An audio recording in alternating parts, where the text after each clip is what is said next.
மடப்புரம் அஜித்குமார் கொலை வழக்கு குறித்த நீதிபதி விசாரணை 3வது நாளாக இன்றும் நடைபெற்று வருகிறது.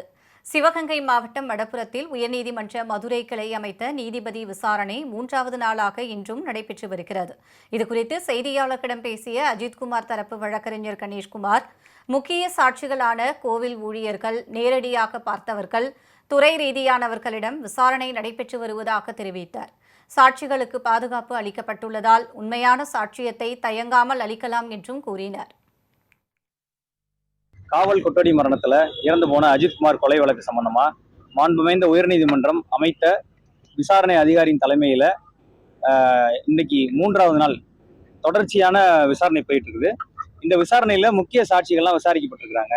கோயில் ஊழியர்கள், நேரடியா பார்த்தவங்க, நேரடியா கேட்டவங்க எல்லாரும் விசாரிக்கப்பட்டிருக்கிறாங்க. அஜித்குமார் கைது செய்யப்பட்டதிலிருந்து, காவல் நிலையம் கொண்டு செல்லப்பட்டதிலிருந்து, அஜித்குமார் தாக்கப்பட்டு இறந்ததிலிருந்து யாருக்கும் அஞ்சாம காவல்துறை பாதுகாப்பு கொடுத்திருக்கிறாங்க. நம்மளுடைய ஐஜி அவர்கள் சாட்சிகளுக்கு பாதுகாப்பை நேற்று உறுதிப்படுத்தியிருக்கிறாங்க. விசாரணைக்கு பின்னர் செய்தியாளர்களிடம் பேசிய ஆட்டோ ஓட்டுநர் ஐயனார், அஜித்குமாரை ஆட்டோவில் ஏற்றிய போது அசைவற்று இருந்ததாகவும் அவர் இறந்துவிட்டதாக காவல்துறையினர் பேசிக் கொண்டிருந்ததாகவும் கூறினார். என் பேர் ஐயனார். நான் மடப்பத்தில் ஆட்டோ ஓட்டுறேன் சார். கோயில் வாசல் நின்றுக்கிட்டு இருந்தேன்.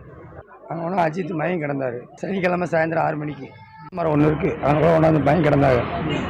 அங்கேருந்து நான் ஆஸ்பத்திரிக்கு ஏற்றினேன். ஆட்டோவில் ஏற்றி திருப்பம் சிஹெச்சில் கொண்டாந்து இறக்கி விட்டுருக்கேன்.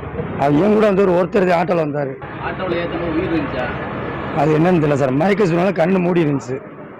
எனக்கு உசுர் இருந்துச்சா என்னன்னு எனக்கு தெரியல. தூக்கித்தான் ஏற்றினாங்க. நடந்தெல்லாம் வரல, தூக்கித்தான் ஏற்றினாங்க. அதான் இங்கே கொண்டாந்து இறக்கி விட்டுட்டேன். இறக்கி விட்டுன்னு நான் கொஞ்சம் நேரம் நின்றதுக்கப்புறம் நான் போவானேன்னு கேட்டேன் சார்கிட்ட, போலீஸ்கார்ட்ட. நில்லுப்பா அப்படின்றாரு. 5 நிமிஷம் கூட ஆகலை, இறந்துட்டாப்புல அப்படின்னு அவங்க பேசிக்கிட்டு இருந்தாங்க. நான் போலீஸ்கார்ட்ட கேட்டேன், நான் நிற்கவா போவான்ட்டு. மறுபடியும் நீ கிளம்பு அப்படின்ட்டாரு. அதோட நான் கிளம்பிட்டேன் சார்.